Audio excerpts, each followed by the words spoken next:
वित्त वर्ष 2020-21 के अंतिम दिन यानी 31 मार्च को सराफा बाजार में गिरावट का दौर जारी रहा। अंतर्राष्ट्रीय बाजार में डॉलर के कमजोर होने का सीधा असर सराफा बाजार पर दिखाई दिया।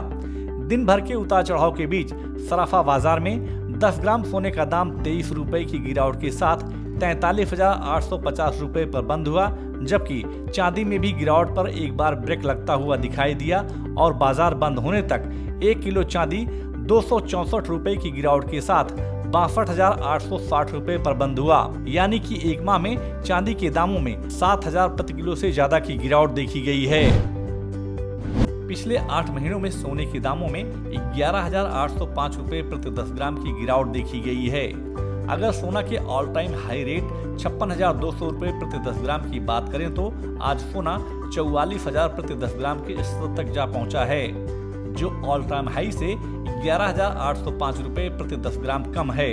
बाजार के जानकारों का मानना है कि यह सोने में इन्वेस्टमेंट का सबसे अच्छा मौका है। एक तरफ हमने सोने का दाम 56,000 रुपए देखा है और अब सोना लगभग 44,000 के आसपास बिक रहा है। तो ये जो 11-12 हजार रुपए की गिरावट है, इस गिरावट के मुख्य कारण है डॉलर इंडेक्स में लगातार मजबूती। दूसरा इसका कारण है यूएस में बॉन्ड यील्ड में लगातार बढ़ोतरी। तीसरा कारण है भारत में रुपया एप्रिशिएट होना, मतलब रुपए में मजबूती होना, ये तीसरा मुख्य कारण है। और चौथा कारण है ईटीएफ और बैंकों द्वारा गोल्ड की बिकवाली। ये जो 4 मुख्य कारण है, ये सोने के प्राइस को लगातार नीचे लेके जा रहे हैं और संभावना ये है कि इतना जल्दी ये जो गिरावट है, ये इतनी जल्दी रुकने वाली नहीं है। अभी इसमें थोड़ी सी गिरावट और बाकी है। पिछले 6 महीनों से मुंबई शेयर बाजार 50,000 सूचकांक के इधर उधर ही घूमता नजर आया। अगर बाजार में इन्वेस्टमेंट की बात करें तो पिछले 6 महीनों में विदेशी संस्थागत निवेशकों ने मुंबई शेयर बाजार और राष्ट्रीय शेयर बाजार में जमकर निवेश किया। वित्त वर्ष 2020-21 के अंतिम दिन यानी 31 मार्च को मुंबई शेयर बाजार में निवेशकों ने जमकर प्रॉफिट बुकिंग की, जिसके चलते मुंबई शेयर बाजार 227 अंकों की भारी गिरावट के साथ 49,509 पर बंद हुआ, जबकि निफ्टी में भी सुबह से ही बिकवाली का दबाव देखा गया और बाजार बंद होने तक निफ्टी भी 154 अंकों की भारी गिरावट के साथ 14,690 पर बंद हुआ।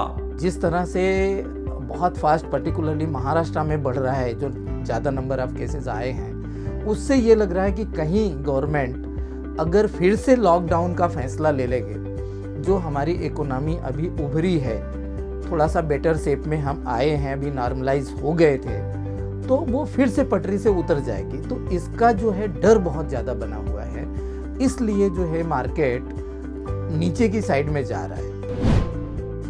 30 मार्च को डॉलर की तुलना में रुपए में आई गिरावट के बाद वित्त वर्ष के अंतिम दिन यानी 31 मार्च को डॉलर की तुलना में रुपए में 50 पैसे से अधिक की मजबूती देखी गई और बाजार बंद होने तक रुपया 50 पैसे मजबूती के साथ 73 रुपए 96 पैसे पर बंद हुआ। इन्फोसिस लिमिटेड ने American gold mining company Newmont corporation के साथ अपने रणनीतिक सहयोग को आने वाले 5 वर्षों तक बढ़ा लिया है। इस नए समझौते के तहत इन्फोसिस न्यूमॉन्ट कॉर्पोरेशन की खानों में वितरण मॉडल को डिजिटाइज करेगी। भारत की प्रमुख गोल्ड माइनिंग कंपनी हट्टी गोल्ड माइन ने योजना बनाई है कि वह आने वाले 1.5 सालों में अपने उत्पादन को 3 गुना बढ़ाने की योजना बनाई है। एक रिपोर्ट के मुताबिक यदि यह योजना सही तरीके से प्रभावी हुई तो कंपनी का वार्षिक उत्पादन 1.5 साल में 5,000 किलोग्राम हो जाएगा।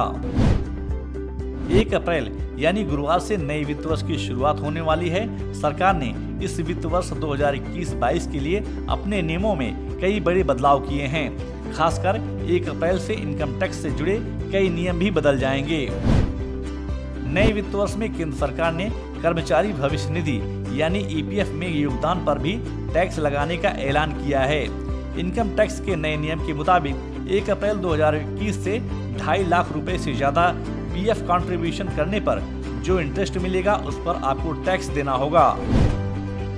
इनकम टैक्स भरने के लिए केंद्र सरकार ने नौकरी पेशा लोगों को ध्यान में रखते हुए टैक्स रिटर्न फाइल करने के प्रोसेस को बेहद आसान बना दिया है। 1 अप्रैल 2021 से इंडिविजुअल टैक्स पेयर को प्री फिल्ड ITR फॉर्म मुहैया कराया जाएगा। इससे ITR फाइल करना आसान हो जाएगा।